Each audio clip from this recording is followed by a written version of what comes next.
So in the last lecture, I was simply ending on talking about resources and the issue of environmentalism or not. And you can see, looking at some of these pictures at the time, of course, this is an advertisement page. You could argue this is propaganda. People with top hats looking at this clean, beautiful machine. But we know that there's another reality to this, right? This is the beautiful side of industrialization. And then there's more of this. Now, this picture actually kind of looks beautiful and cool, but it's depicting, right, a town that's basically being ravaged by coal, but I don't know. I mean, it's hard to tell. Is this artist trying to glorify this or make it look bad? I think there's a kind of romanticization of it somewhat.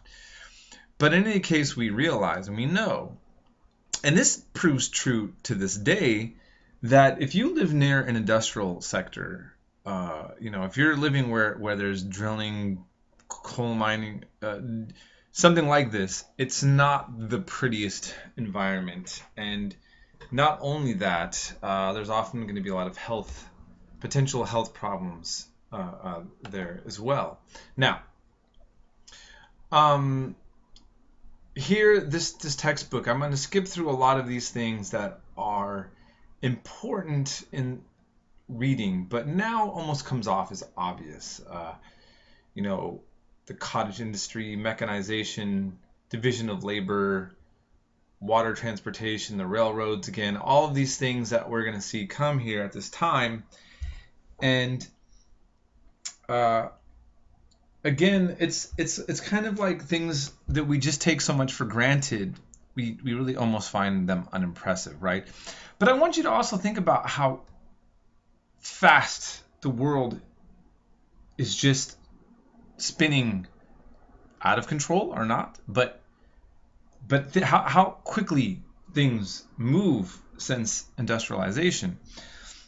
My great-grandfather, who came with Swedish migrants into Turlock, out of an agricultural world and into an agricultural world, he told me that Turlock was all sand, and a lot of times there was like sandstorms, and that there wasn't.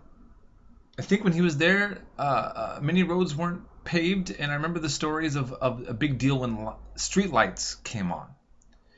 Now here I'm talking to somebody at the time who talks about a world that seems so distant, right?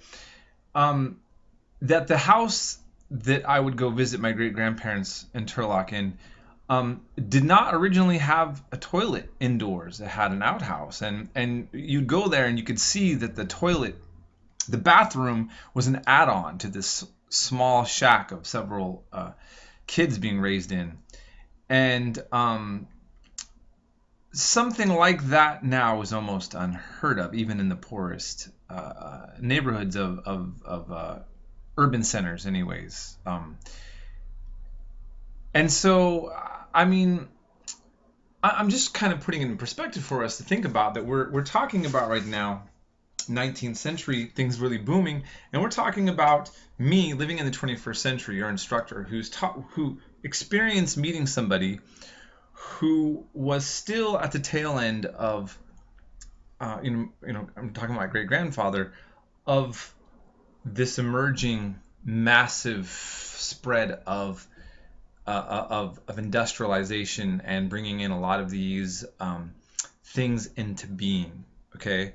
And the industrialization aspect versus the demand for certain industries like cotton and so forth is going to have a pivotal role even in the U.S. Civil War, and so on. Now, also then to further say that when I was in high school, there wasn't this access to technology. There was no MySpace or Facebook or Instagram. There, only rich people had cell phones, and they looked like walkie-talkies. We had pagers, And here I am now seeing this change. Boom, boom, boom, boom, boom, boom.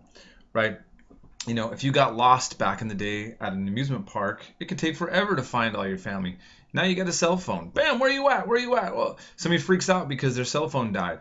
Well, the majority of us in this world have existed without having that kind of convenience. And this is all a part of this technological revolution now is based in this industrial revolution. That's my whole point that I want to say. And we shouldn't take it for granted how much easier it is now to get around, to maneuver, you know, the idea of railroads and the idea of water. But again, this is not even, you know, a lot of parts of the world still haven't been able to benefit from this. And so that's something else I want you to think about. Now, I just want to talk about some of the terms here that they bring up. They talk about domestic system.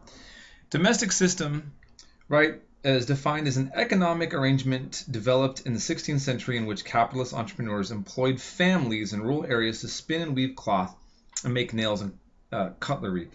So in a sense, perhaps child labor and having families coming in working in industrial sector seemed like a natural transition from already something in which people were working as families. But as you saw, that was going to have much more problems than, you know, let's say working on a farm together as opposed to being in a factory together, okay?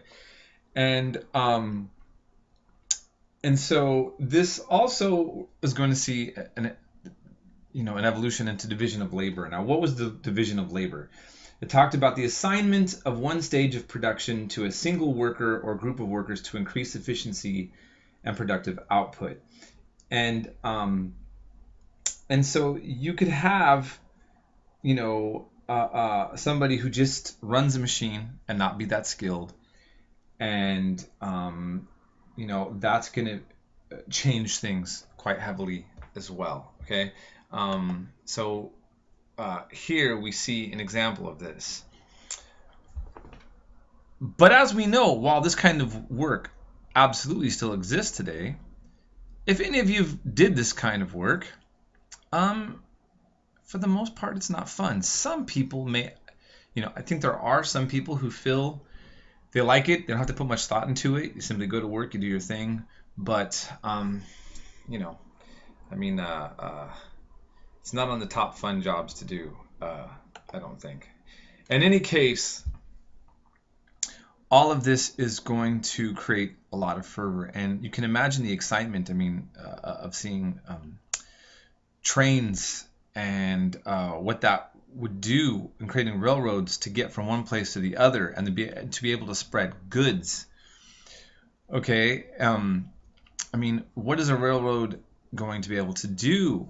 You can now quickly move people, large artifacts, shipments of this and that, through the use of this machine that's going to rely very much on coal as well. And you know, we can't overstate the importance of the development of a railroad system. Now, population growth. For all the suffering that did happen, many people would argue, well, there was fewer famines, and you know, you are going to have cheaper food and more access to people eating. Now, I think the majority of people in the developed world, especially America, eat very terrible food. Food that's bad for them.